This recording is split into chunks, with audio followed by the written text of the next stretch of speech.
मैं अपनी बच्ची को देखना चाहता हूं किताब हाथ में, वो अपनी किस्मत लिखे। मैं चाहता हूं मेरा बच्चा तालीम के नूर से, तालीम की रोशनी से अपने घर को, अपने महल्ले को, अपने वतन को सजाए। ये सपना रहा है उनका, ये सपना है पेरेंट्स का, ये सपना है हम सबका। और ये प्रोग्राम है, ये एजेंडा है इस झंडे का, SFI का। जरा यहां वोट नहीं, ये नहीं वोट से बढ़कर एक एजेंडा आपके सामने और आपकी वसातत से मैं ये भी कह देता हूं, कश्मीर में भी बच्चा कामरेड SFI आप अपनी मीटिंग बैठ में करें, हमारे साथ भी शामिल हो जाइए। कश्मीर में भी यही किताब है, यही किताब, और कश्मीर के बच्चों में भी यही सपना है कि हाथ में किताब रखे। अरे कॉलेज जाए, यूनिवर्सिटी जाए मेरी बच्ची और मेरा बेटा, जैसे मेरी बच्ची मेरा बेटा राजस्थान का है, बंगाल का है, केरला का है, पूरे देश का है, ऐसा देश चाहिए।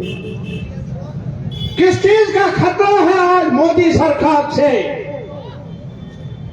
आपकी और मेरी दुश्मनी नहीं है उनके साथ किसी जाति सवाल को लेकर, ना आप ना मैं, हमारा ये सपना नहीं है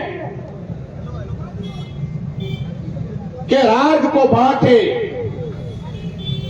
हमें राज की लड़ाई नहीं है, हमारी लड़ाई है कि जीने का, सुख चैन की जिंदगी गुजारने का हर भारतीय को, हर नारी को, हर लड़के को, लड़की को अधिकार होना चाहिए, हक होना चाहिए। ये हमारा एजेंडा है, ये हमारी लड़ाई है। डाल दे हिस्सा इसमें। धूप से परेशान हैं आप, कुछ देर तक सब्र करें। ये बड़ा मकसद है हमारे सामने। और अगर आज आप देश को जो भी खतरात है, मैं आपको यह यकीन दिलाना चाहता हूं, ताकत आजमाई हुई है आज तक, बहुत बड़ी साजिशें हुई है, लेकिन कामयाब नहीं हुई। लेकिन अगर कोई ये चाहे कि हमारी जमीन को भी, हमारी मेहनत को भी, हमारे रहन सहन को भी अंदर से ही खोखला करे, शायद उससे देश की सलामती को नुकसान पहुंचेगा। आवाज उठाइए आज, आवाज उठाइए आज। मेरे नन्हे मुन्ने ये जो चेहरे हैं, मैं आपसे अपील करना चाहता हूं, आपके हवाले ये पैगाम देना चाहता हूं। देश को संभालने के लिए देश के जनता के अधिकार को संभालना जरूरी है। अगर देश के जनता को अधिकार ना मिले, अगर उस किसान को खेती में काम करने की फसल का मुआवजा ना मिले, जमानत ना मिले, मेरे बेटे आप तालीम क्या पढ़ेंगे, स्कूल कैसे जाएंगे, कॉलेज कैसे जाएंगे? आपका बाप, आपका भाई खेत में काम करने वाला, कितने महीने उसने लड़ाई लड़ी जिसमें राजस्थान के किसान ने हिस्सा डाला, पंजाब के किसान ने हिस्सा डाला, यहां बाकी रियासतों के लोगों ने हिस्सा डाला, किसान ने। वो कौन कहता है? ये कहते हैं होगा नहीं, हमसे क्या, सरकार को कुछ नहीं होगा। जब हमारे किसान ने हरकत की बारिश में, जब हमारे किसान ने धूप में खड़े होकर लंगर लगाए, एक नया एजेंडा पेश किया देश के सामने, खुद खाना यहां से राजस्थान से गया, किसी बड़े कारपोरेट ने नहीं भेजा, किसी बड़े बादशाह ने नहीं भेजा, बादशाह ने रोटी नहीं भेजी किसान के लिए, डंडा भेजा, लाठी चार्ज भेजा, आंसू केस भेज दिया। राजस्थान ने दान भेजा, खाना भेज दिया। और फिर कहा जाता था दुनिया बदलेगी, आफत आएगी, जलजला होगा, लेकिन मोदी बदलता नहीं है। अरे मैं आज यहां आया हूं अपने आपके पेरेंट्स को ये मुबारकबाद देने के लिए। यारा सैल्यूट करता है कश्मीर का एक नागरिक, इस मुल्क का नागरिक, आपके जुर्रत को, आपकी हिम्मत को। मुझे मालूम था आप सिर्फ हल चलाते हैं, आप जमीन के साथ खून पसीना एक करके दान बनाते हैं।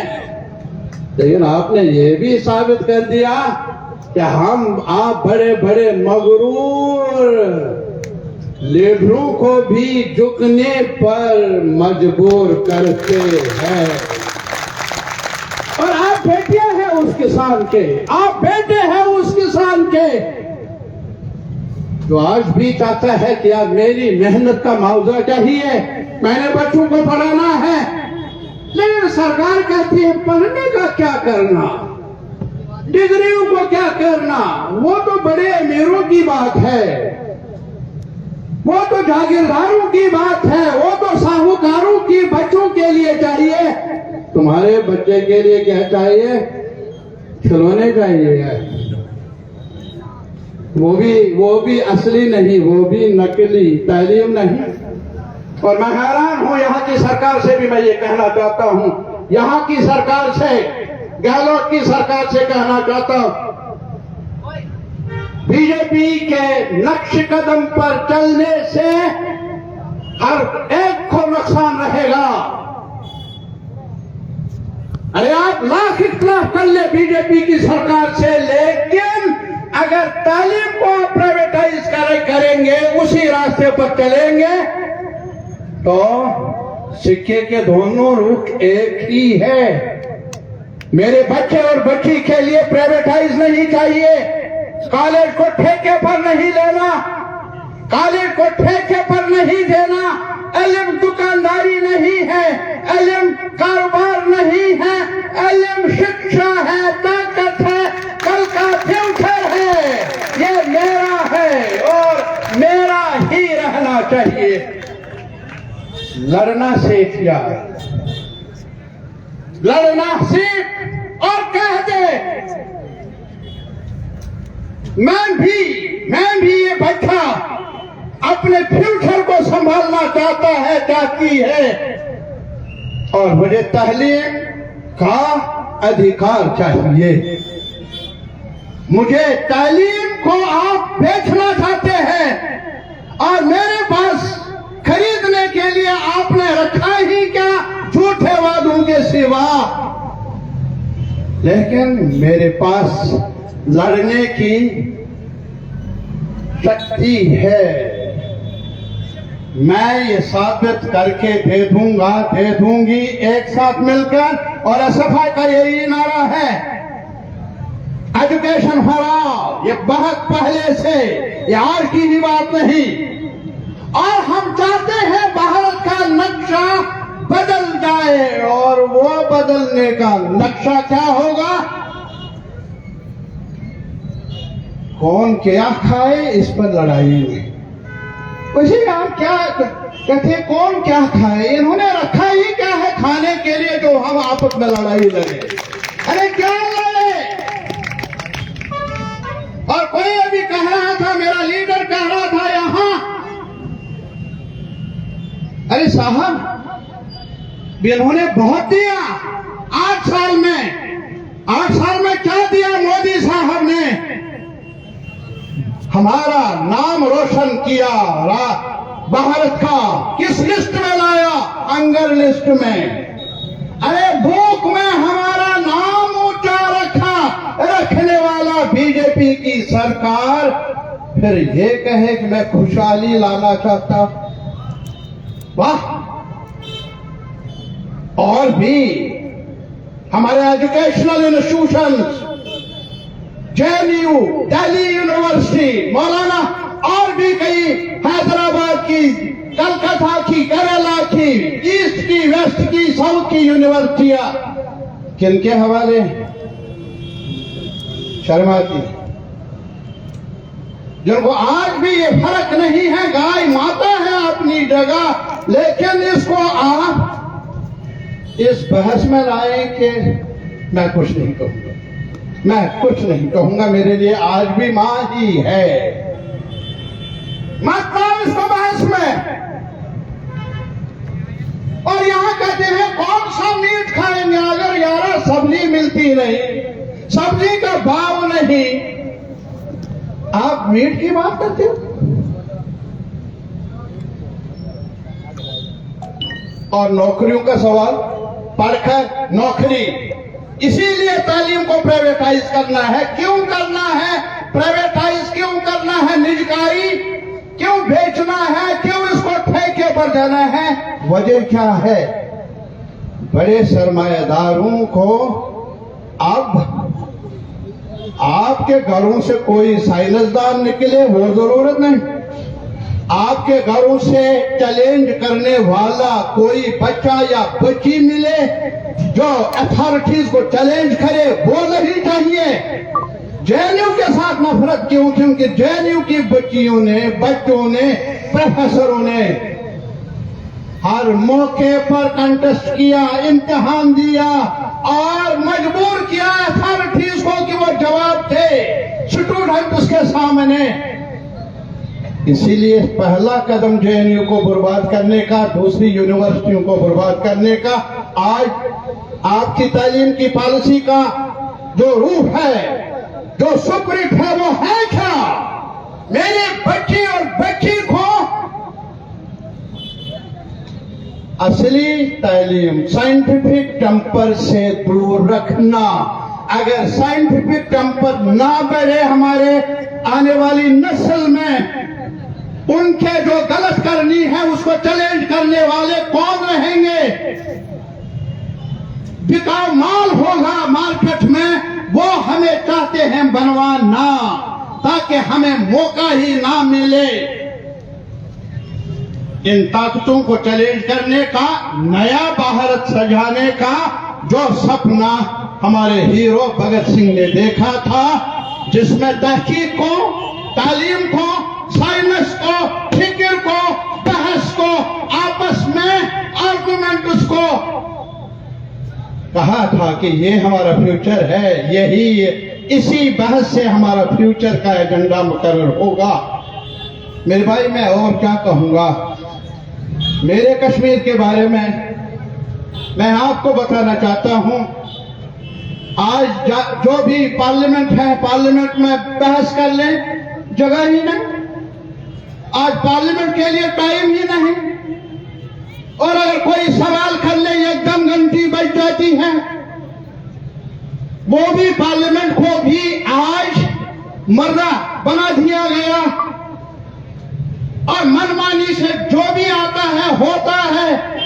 हमारे साथ क्या हुआ कश्मीर के साथ, मैं आपके सामने ये मुकदमा डालना चाहता हूं। मैं उन बच्चियों से जो आपकी ही तरह सपना देखती हैं, सपना देखते हैं अपना फ्यूचर संभालने का, उनका दिल भी धड़कता है आपकी तरह। वो जन्म से टेररिस्ट नहीं है, मिलिटेंट नहीं है मेरे बच्चे। वहां कश्मीर में कोई टेररिज्म की फैक्ट्री न थी, न है। उनको धक्का दिया गया, वादा शिकनी हो गई, उनकी बात को न सुना गया। नहीं तो एक बात आज मैं फिर दोहराना चाहता हूं, कश्मीर को अभी आप बार बार इम्तिहान ना करें। कश्मीरियों ने बड़े नाजुक वक्त पर फैसला किया, तब जब पंजाब के 2 हिस्से हो गए, लाहौर में भी खून गिरा, अमृतसर में भी खून की नदियां बही, भाई भाई का नहीं रहा, जम्मू में भी ऐसा ही हुआ। लेकिन मेरे कश्मीर में, आपके कश्मीर में, हम सब के कश्मीर में, मैं बीजेपी वालों से कहना चाहता हूं, जुर्रत कर और आजा यहां। बहस कर हमारे सामने। कश्मीर को धक्का देने वाले कौन है? कश्मीर को इस रास्ते पर धकेलने वाले कौन है? 1147 में वो सारे मुसलमान थे, बड़ी तादाद पंडित थे वहां, एक भी पंडित को नुकसान नहीं पहुंचा। आर्मी नहीं थी वहां बैठे, वहां आर्मी नहीं थी, वहां उस वक्त फौज नहीं थी। पाकिस्तान की तरफ से मजहब का नारा लेकर कुछ लोग आ गए, रेडर्स, उनको रोका। किसने रोका? कश्मीरी मुसलमान ने रोका। क्या कहा उस वक्त श्रीनगर में वहां के लोगों ने, वहां के बुजुर्गों ने, वहां के जवानों ने क्या कहा? उधर मजहब नहीं सिखाता, जरा पढ़ो ना आप भी। मजहब नहीं सिखाता आपस में बैर रखना। धर्म यह नहीं सिखाता कि हम आपस में नफरत करें। मजहब यह नहीं सिखाता हम एक दूसरे को गाली गलौज कर लें। मजहब प्यार, धर्म प्यार सिखाता है। ये नारा वहां से गूंजा। वो कश्मीर मुझे वापस दो, मोदी साहब से कहता, उसके बस की बात नहीं। मुझे गिला क्या है? गिला तो मुझे आपका होगा। मेरी बच्ची, मैं ये मुकदमा आपके हवाले कर रहा हूं। अपने घर को संभाल, अपने राजस्थान को संभाल, लेकिन इसके साथ ही मेरे और आपके कश्मीर के नन्हे मुन्ने बच्चों को भी संभाल। आप संभाल। उनके आंसू हैं, नफरत से संभाला नहीं जा सकता, नफरत से संभाला नहीं, गाली से संभाला नहीं जा सकता, गुस्से से मुल्क चलाया नहीं जा सकता। एक ही बात, देर हो गई, मुझे एहसास है इस बात का, यहाँ और बड़े मुकर्रिर हैं, लेकिन एक चीज कहूंगा, राजस्थान की सभी पार्टियों से अपील है मेरी, सभी यहाँ के शहरियों से अपील है कि हमें भी मौका दिया जाए कि हम भी आप ही की तरह अपनी जिंदगियों को समाजे, दूर रखकर नहीं, आपके साथ मिलकर।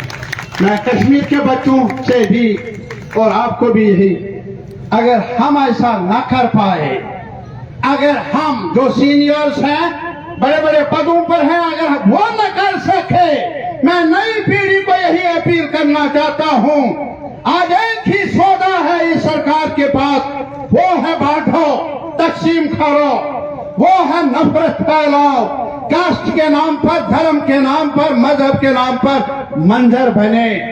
ऐतराज नहीं, लेकिन यार खाने के लिए भी कुछ हमें चाहिए, हमें किताब भी चाहिए, हमें फीस में कमी भी चाहिए, हमें कॉलेज भी चाहिए, और यह भी कि हम रोजगार भी ढूंढते हैं ताकि अपना भी ख्याल रखें, अपने परिवार का भी ख्याल रखें और अपने देश का भी ख्याल रखें।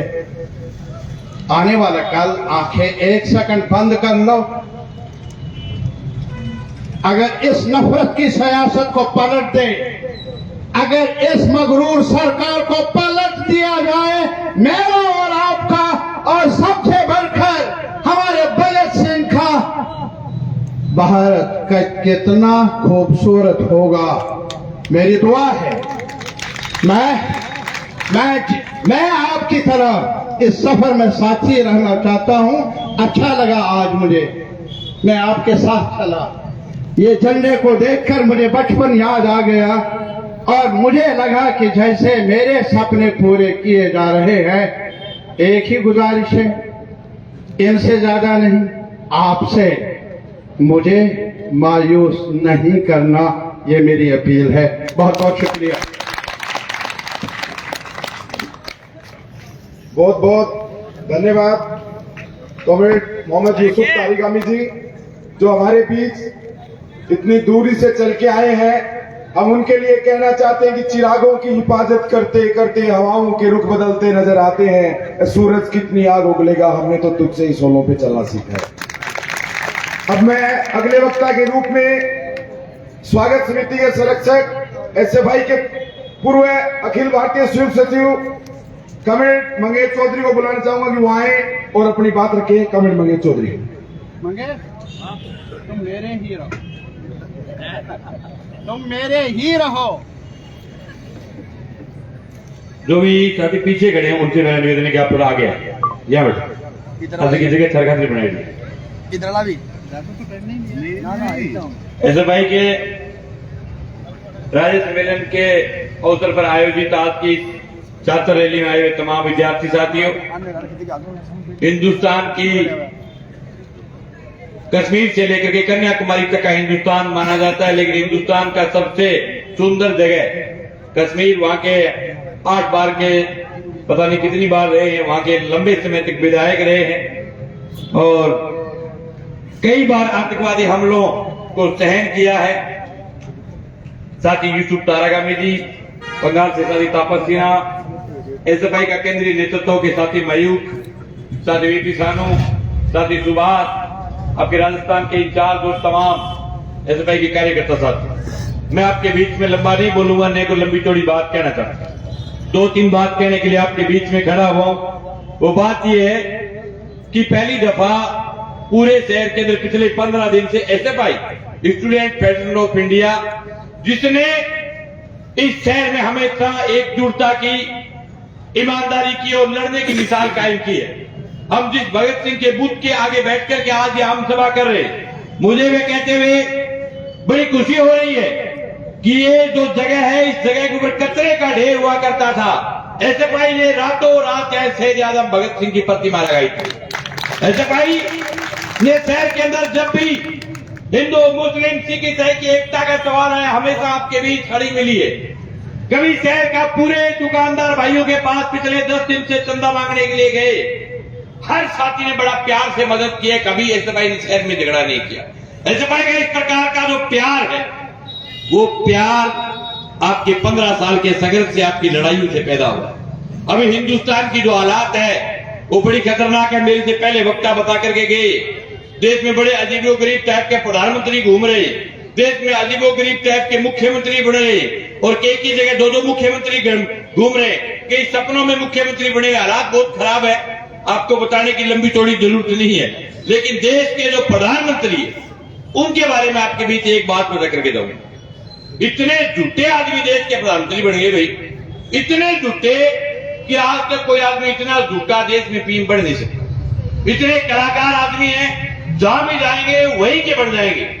अभी एक साल बाद राजस्थान का चुनाव है, वो राजस्थान में आने वाले हैं। तारागामी जी, हमारे यहाँ राजस्थान के एसएफआई के लोगों में भी ऊंट दिख रहा है। राजस्थान का ऊंट के साथ बड़ा, मतलब के लंबे समय से ऊंट के साथ बड़ा विशेष लगाव रहा है, लेकिन राजस्थान की एसएफआई का और यहाँ के लोगों का नहीं। मोदी जी जब यहाँ आएंगे तो वो कहेंगे राजस्थान से मेरा बहुत पुराना नाता था, मेरे दादाजी यहाँ ऊंट चराने के लिए आया करते थे बाढ़ में, पक्का कहेंगे आकर। वो पिछले दिनों हरियाणा के चुनाव में गए, बोले हरियाणा के दूध दही बड़े शानदार होते, हम यहाँ से दही को ले जाकर के और वहां गुजरात में जाकर के दही खाते थे। बताओ, 15 दिनों गुजरात दही को बिंग बाद में खाता था। आसाम में जाएंगे, कहेंगे आसाम की चाय पत्ती बड़ी शानदार है, यहाँ मेरा बचपन में चाय यहाँ से ले जाकर के मेरे यूनिवर्सिटी पर ले जाकर इसी चाय को बनाता। जब विद्यार्थी में आएंगे तो ये नहीं कहेंगे कि विद्यार्थी के बीच में आने के बाद मुझे बचपन के दिन याद आ गए, ये कहेंगे मैं विद्यार्थी बनना चाहता था लेकिन बन नहीं पाया कभी विद्यार्थी। फौजियों में जाएंगे, कहेंगे फौजी बनना चाहता था। मास्टरों में जाएंगे कि मैं बचपन में मास्टर बनना चाहता था। महिलाओं में जाएंगे तो कहेंगे मैं बचपन में महिला बनना चाहता था। अरे भाई, तुम बनना कहता है प्रधानमंत्री, चलो ठीक रहे जो चीज बन, लेकिन हिंदुस्तान के सरकारी सामान को मत बेचो। आज आपके बीच कह रहे नौजवान और हिंदुस्तान को बचाने का काम का आपका और हमारा है। सरकारी गुड़ जो छोटे को नहीं, 5-4 साल और रहेगी देश के हमारे सरकारी चीज, और वो काम राजस्थान की सरकार उस काम के ऊपर मोहर लगा रही है। अभी हमने सुना है कि राजस्थान के सरकारी स्कूलों को बंद करने का प्रोग्राम गहलोत साहब बना रहे, लेकिन ये बात है कि राजस्थान की एसएफआई में ये ताकत है। और मैं बधाई देना चाहूंगा प्रदेश की कमेटी को, ये आपने शानदार लड़ाइयां लड़ करके राजस्थान सरकार के बड़े बड़े पूर्व फैसले अपने लड़ाई के दम पर वापस करवाए। और मुझे उम्मीद है कि आपका ये रैली और आने वाला 3 दिन का सम्मेलन पूरा नॉर्थ शहर आपको प्यार से रखेगा, पूरा नॉर्थ शहर आपकी व्यवस्था में आपको पलक पावड़े बिछा करके रखेगा। लेकिन पूरे राजस्थान के विद्यार्थी की जो आंखें वो टकटकी लगा करके आपके सम्मेलन पर, आपके सम्मेलन के क्या फैसले होते हैं, किन मुद्दों को लेकर के आप आगे का संघर्ष शुरू करते हैं। लेकिन मुझे इस बात की उम्मीद है कि SFI की राजस्थान में वो ताकत है कि कोई भी विद्यार्थी के खिलाफ फैसला होता है, वो फैसला राजस्थान की सरकारों को ना रगड़वा करके SFI राजस्थान ने वापस करवाया है। और अभी भी वो ताकत राजस्थान की SFI में कायम है। आपने मेरी बात को ध्यान से सुना, आपका बहुत बहुत आभार, बहुत बहुत धन्यवाद। लंबा चौड़ा मैं नहीं बोलूं क्योंकि हम तो यहाँ लोकल रहने वाले आपके बीच बोलते रहते हैं। मेरे बाद जो वक्ता बोलेंगे उन तमाम वक्ताओं को सुनने के बाद और उसके बाद ही तमाम जो विद्यार्थी साथी, क्योंकि गांव से विद्यार्थी सुबह चल करके आते हैं, बसों के टाइम होते हैं, बहुत सारी प्रॉब्लम्स है। लेकिन मुझे उम्मीद है कि आप पूरी मीटिंग को खत्म करने के बाद जितनी डेलीगेशन जो है वो तो हो धर्मशाला में जाएंगे, बाकी साथी अपने साधनों के द्वारा अपने गांव में जाएंगे। धन्यवाद। जो साथी इधर साइड में खड़े हैं, मैं तमाम साथियों से कहना चाहता हूँ पीछे आकर के बैठते हैं। जो इधर भी साथी खड़े हैं वो पीछे आकर के बैठते हैं। अगले वक्ता के रूप में ऑल इंडिया SFI अध्यक्ष साथी VP सानू जी को मैं बुलाना चाहूंगा कि आए और अपनी बात रखें। साथी VP सानू। हिंदी अंग्रेजी में बात की थी एक बार, इंग्लिश ही बोल रहे हैं क्या कॉमरेड? बता इंग्लिश में बोलेंगे कॉमरेड साथी। अध्यक्ष कॉमरेड और मंच पर बैठे हुए हमारा कॉमरेड मोहम्मद यूसुफ तारिगामी जी और तबस सिन्हा जी, मयूर विश्वास, दिनीत, सुभाष और सोनू, और पब्लिक मीटिंग के लिए आने हुए सभी साथियों को क्रांतिकारी अभिनंदन ज्ञापन करता हूं।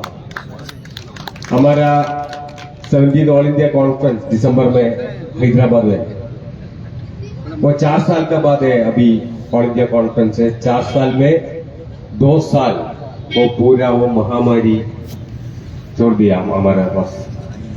उस टाइम भी हम SFI को स्ट्रीट में था प्रोटेस्ट करने के लिए और लोगों को मदद करने के लिए। उस टाइम भी SFI अच्छा काम करती है। इसलिए वो 19 में और राजस्थान में और केरल में और कुछ जगह में इलेक्शन था कॉलेज यूनियन के लिए, उसमें हम जीत गया। उसका बाद 3 साल का बाद और अकेला इलेक्शन आ गया। वो इलेक्शन में भी वो कॉलेज यूनियन चुनाव में भी हम जीत गया।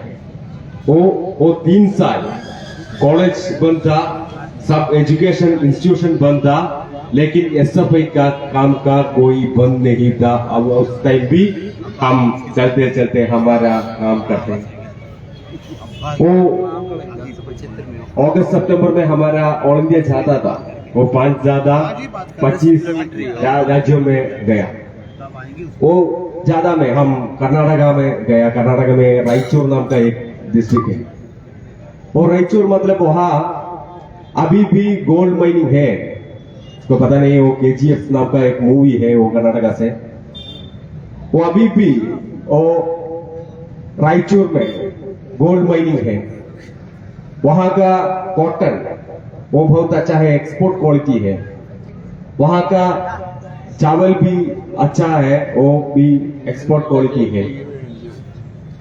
वो रिच है, कैसे उनका वो प्रोडक्ट्स और उनका नेचुरल रिसोर्स, इसमें वो बहुत रिच है।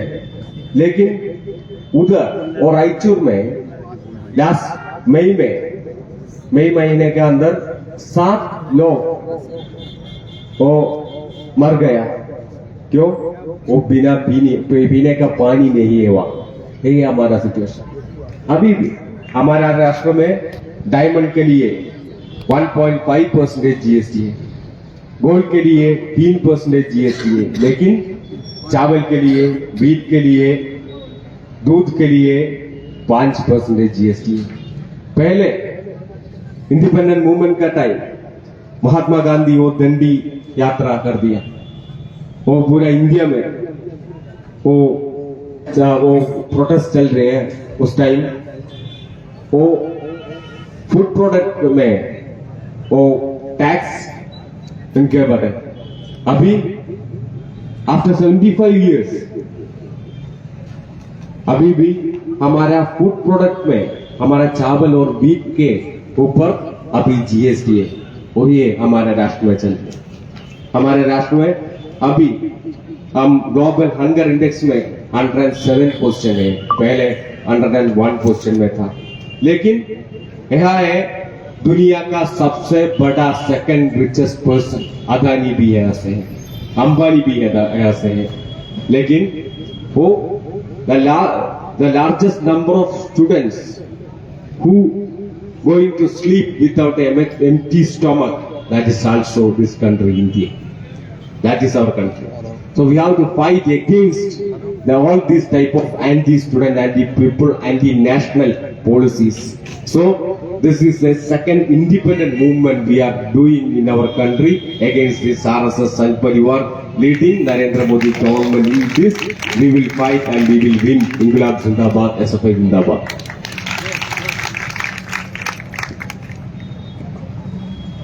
अगले वक्ता के रूप में हमारे राजस्थान के इंचार्ज कॉमरेड दिनीत को बुलाना चाहूंगा कि वो आए और अपनी बात रखें। कॉमरेड दिनीत।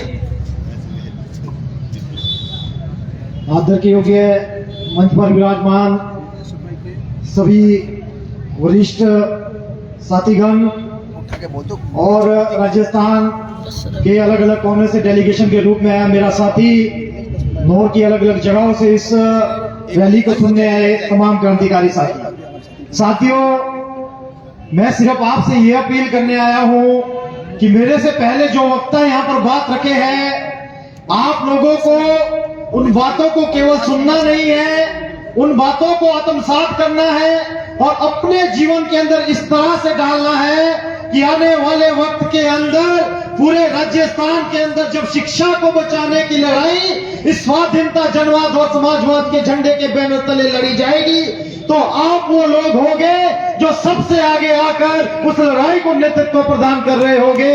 मैं उम्मीद करता हूं कि इस राजस्थान की एसएफआई ने, जिस एसएफआई ने पूरे देश के अंदर कश्मीर से लेकर कन्याकुमारी तक देश के अलग अलग कोने के अंदर एक जो संघर्ष की नई इबारत लिखी है, एक जो संघर्ष की नई बुनियाद लिखी है, उस बुनियाद को आने वाले वक्त के अंदर आप लोग मजबूती प्रदान करेंगे।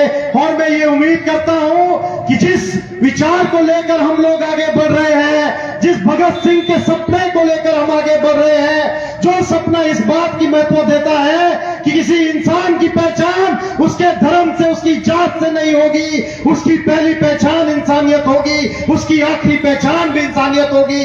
उस लड़ाई को आगे ले जाते हुए आने वाले वक्त के अंदर मैं ये मानता हूं कि कॉमरेड कह रहे थे कि हमारी कोई ज्यादती लड़ाई जो है सरकार से नहीं है। मैं मानता हूं कि इस लड़ाई को अपनी ज्यादती, अपनी निजी लड़ाई मानते हुए आने वाले वक्त के अंदर, क्योंकि ये जो सरकार है, इस सरकार से इसलिए हमारी लड़ाई निजी हो जाती है कि ये सरकार जो किताब और जो पेन मैंने अपनी हाथ के अंदर पकड़ा है, जिस किताब के साथ साथ मेरा एक सपना जुड़ा हुआ है, जिस किताब को पढ़ने के लिए, मेरी यहां तक की पूरी पढ़ाई करने के लिए मेरे माँ बाप ने न जाने कैसी कैसी कुर्बानियां दी, यह सरकार हमसे वो किताब छीनना चाहती है। यह सरकार, वो चाहे राजस्थान की कांग्रेस की सरकार हो, वो चाहे देश के अंदर राज करने वाली नरेंद्र मोदी की सरकार हो, यह सरकारें नहीं चाहती कि एक गरीब किसान परिवार का बच्चा पढ़ जाए, क्योंकि अगर वो बच्चा पढ़ जाएगा तो आने वाले समय के अंदर नूर के इस चौक से खड़ा होकर मंगेश चौधरी बनेगा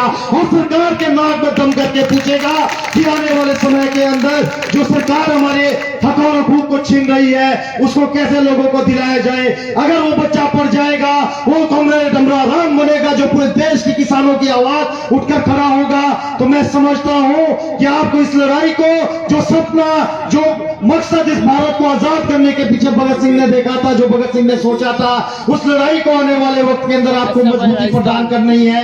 जिस मजबूती के साथ, जिस संघर्ष के साथ, जिस जुनून और जज्बे के साथ इस राजस्थान की एसएफआई जो लड़ती रही है, मैं उम्मीद करता हूं कि आने वाले वक्त के अंदर डूंगरपुर से लेकर सीकर तक, हनुमानगढ़ के हर एक कोने के अंदर, नोर के हर एक कॉलेज और स्कूल के अंदर से लेकर राजस्थान के हर कोने में ये राजस्थान के एसएफआई पूरे देश के लिए एक जो है आने वाले समय के अंदर एक नया आयाम स्थापित करेगी कि अगर संघर्ष शिक्षा को बचाने का हो, अगर संघर्ष जो है वो इस खेती बाड़ी को बचाने का हो तो किसानों के साथ खड़े मिलेंगे, संघर्ष अगर मजदूरों की लड़ाई का हो तो मजदूरों के साथ खड़े मिलेंगे, और संघर्ष अगर शिक्षा को बचाने का होगा तो सबसे अग्रिम पंक्ति में, चाहे जितनी मर्जी जेलों में ठूस दिया जाए, जितनी मर्जी लाठियां हमारे ऊपर बरसा दी जाए, हम लड़ेंगे।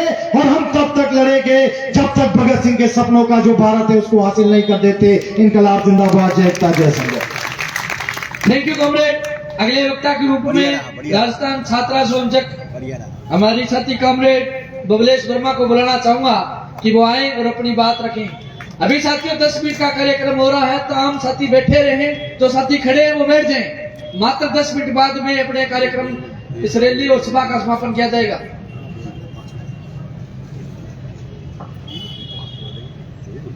यहाँ पे राजस्थान के कोने कोने से पधारे हुए सभी साथियों का मैं छात्रा विंग की तरफ से क्रांतिकारी स्वागत करती हूँ, जय भीम, लाल सलाम पेश करती हूँ। साथियों, हमें गर्व है कि हम ऐसे संगठन से हैं जो शिक्षा की बात करता है, जो रोजगार की बात करता है, जो लिंग जाति भेदभाव को दूर रखते हुए सभी की समानता की बात करते हुए सभी को आगे बढ़ाने का और सभी के हक के लिए लड़ने का काम करता है। हम बात करें हमारे देश की सरकार की, तो वो जिस सरकार को शिक्षा के लिए कदम उठाने चाहिए, रोजगार के लिए कदम उठाने चाहिए, जिसका मुद्दा होना चाहिए शिक्षा, रोजगार, चिकित्सा, वो लगी हुई है जाति धर्म के नाम पे लोगों को बांटने के लिए। तो और यहाँ पे सारे साथी बैठे हुए हैं और हम देख रहे हैं कि लड़कियों की संख्या भी बराबर है। इसके लिए आप छात्रा शक्ति बधाई के पात्र हैं। और देश में महिला की स्थिति के बारे में देखें तो वो बहुत ही गंभीर स्थिति है। महिलाएं ना देश में सुरक्षित है, ना अपने प्रदेश में सुरक्षित है। अपने प्रदेश में तो इसमें खिताब हासिल कर रखा है, पहले नंबर पे अपना स्थान बना रखा है। इसके खिलाफ हम सबको लड़ने की जरूरत है। और जो छात्रा शक्ति यहाँ पे मौजूद है, जो साथी यहाँ पे मौजूद है, इनको आगे इन सबसे लड़ने की जरूरत है और सरकार को कड़े कानून बनाने के लिए मजबूर करना चाहिए। और हम बात करें सीकर के गर्ल्स कॉलेज की, जिस कॉलेज में लाठीचार्ज से पिछले 2019 के जो चुनाव हुए, धांधली के नाम पे उन्होंने 2 वोटों से एसएफआई को हरा दिया। उसी कॉलेज में आज एसएफआई का अभी जो चुनाव हुआ उसमें 150 वोटों से जीत हासिल की एसएफआई ने। सभी विद्यार्थियों के बीच में जाके एसएफआई ने अपनी अलग से पहचान बनाई है, उसके लिए एसएफआई बधाई की पात्र है। और आप सभी से उम्मीद है जो यहाँ पे आप सीख के जाएंगे वही अपने जिले में, अपनी इकाई कमेटी में, अपनी कॉलेज कमेटी में लागू करेंगे।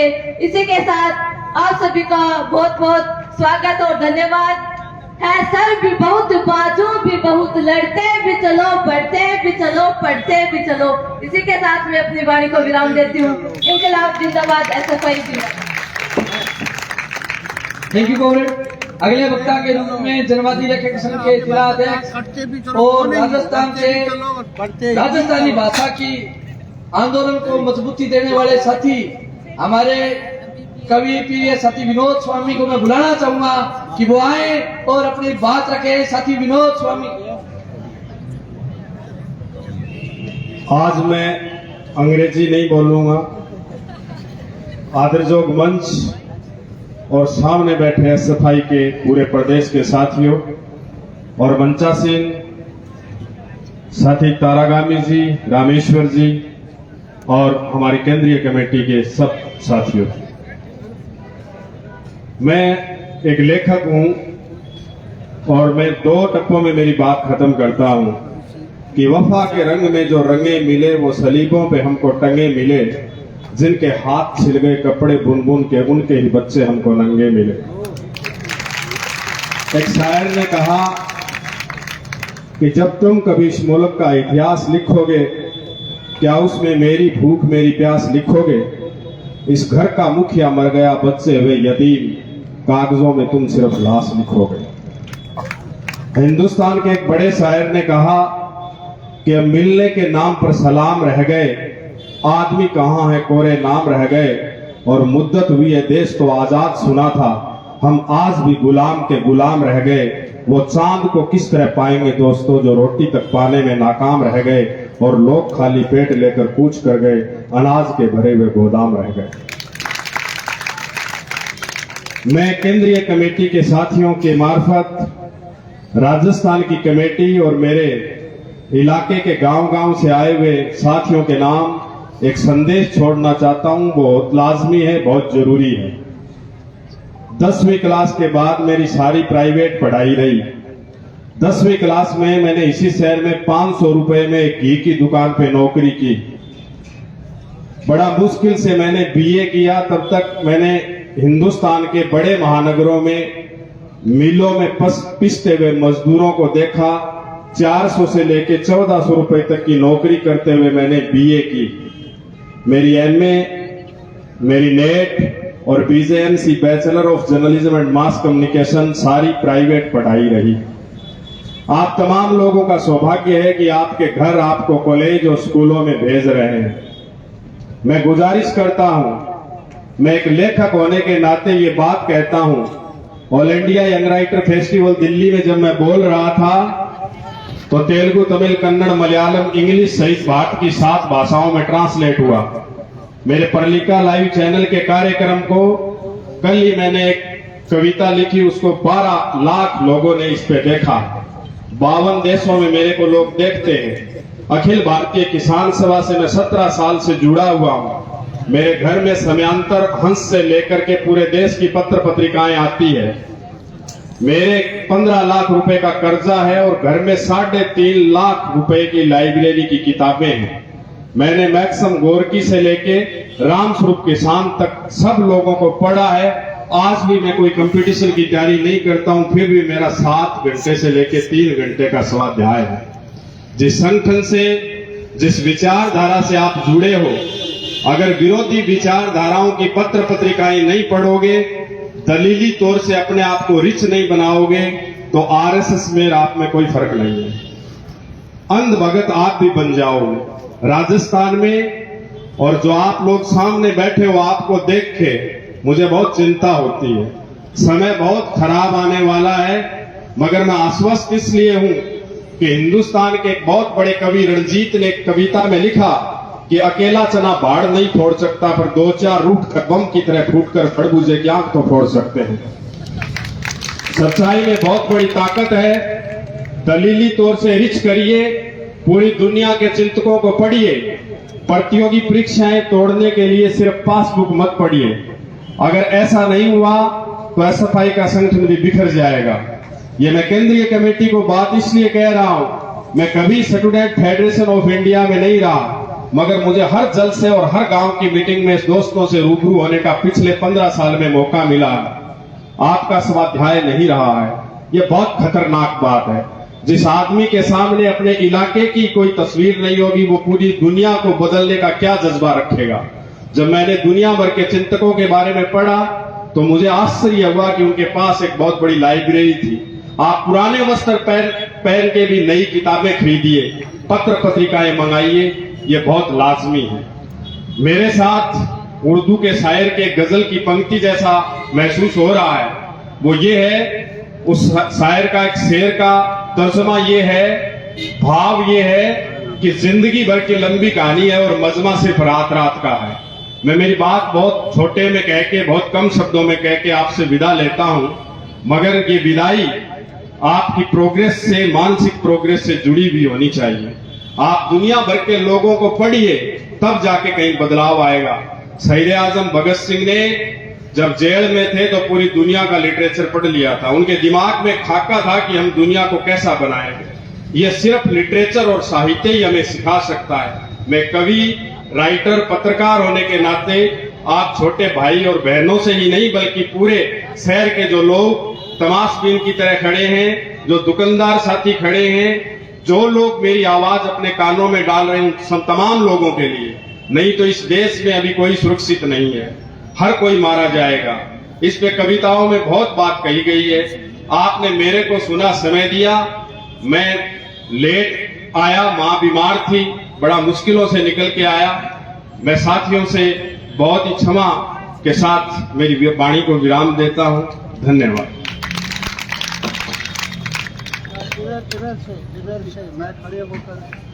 थैंक यू साथी। अगले वक्ता के रूप में हमारे राजस्थान के प्रदेशाध्यक्ष कामेड सुभाष जाखड़ जी समापन भाषण के साथ आप राजस्थान के विद्यार्थी साथियों को संबोधन करेंगे। साथी सुभाष जी जाखड़।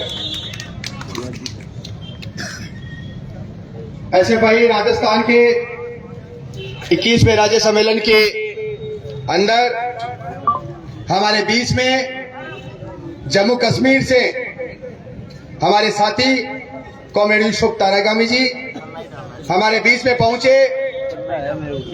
पश्चिम बंगाल से कॉमरेड तापस सिन्हा, हमारे एसएफआई के अखिल भारतीय अध्यक्ष, महासचिव, हमारे राजस्थान के इंचार्ज, पूरे राजस्थान से आए हुए डेलीगेट साथियों का, नौर के विद्यार्थी दोस्तों का मैं राज्य कमेटी की ओर से क्रांतिकारी स्वागत करता हूं, अभिनंदन करता हूं।